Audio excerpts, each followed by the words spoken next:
We're talking about cooking this morning because chances are you've done a lot more of it since this time of coronavirus, and chances are you've taken way too many trips to the grocery store. Here to help us suss it all out, editor-at-large of Bon Appetit magazine, Carla Lalli Music. She says, use the stuff you have already and make a delicious meal. Good morning, Carla. How are you?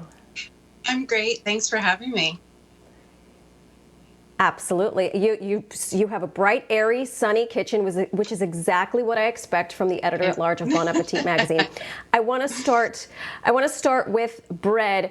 You say stale bread works. Sister, I have stale bread. My children are like, you could break a window if you threw this hard enough. So please, make a believer out of me.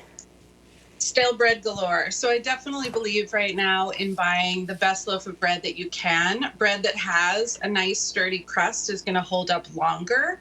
And then once it is a little stale, this piece has got a little bit of bend left to it.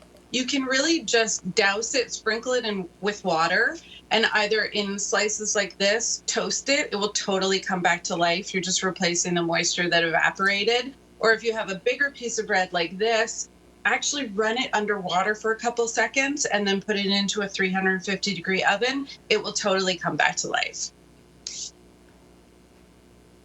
That to me sounds like witchcraft. Can I just pulse it in the blender or something and use it as breadcrumbs? Is that also a possibility? Absolutely. But if it's gotten too hard, like actually, knock it on the countertop and it's banging, then it's going to just get stuck in the blade of your food processor. So if you want to turn it into crumbs or croutons, try to get to it, but while it still has a little bit of bend to it. And if it's gone past that, try my water trick. I swear to God, it changed my life. All right, I'm going to hold you to that. Next, we have vegetables. These are beet greens that were in my refrigerator, and they look like, even if I put them out, the squirrels wouldn't eat them.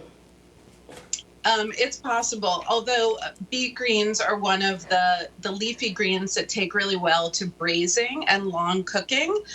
So I think you could sort of start them in olive oil and garlic the way you would for any kind of a saute, but cover them and go low and slow for a long time, and they will eventually become incredibly tender. The other thing you can do is kind of cut them into really thin ribbons and throw them into your next pot of soup. And the same thing will happen. They will come out silky and gorgeous.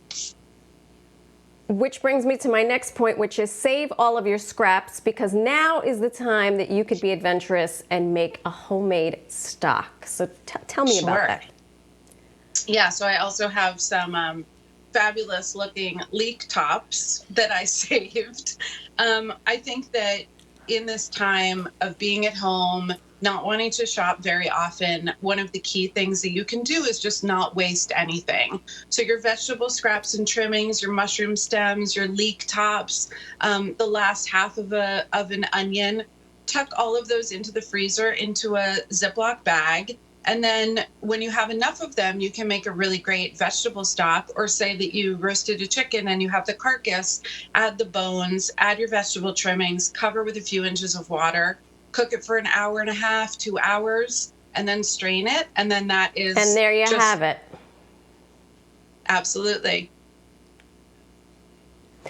Carla Lalli Music, I think when we rebound from all of this, I'm just going to go to your apartment and you could just do all of that for me. Is that a deal? Sounds great. Come on over. Thank you so much, Carla Lalli Music, editor-at-large of Bon Appetit magazine. If you want to find some of her recipes, you can always go to bonappetit.com. And we will be right back.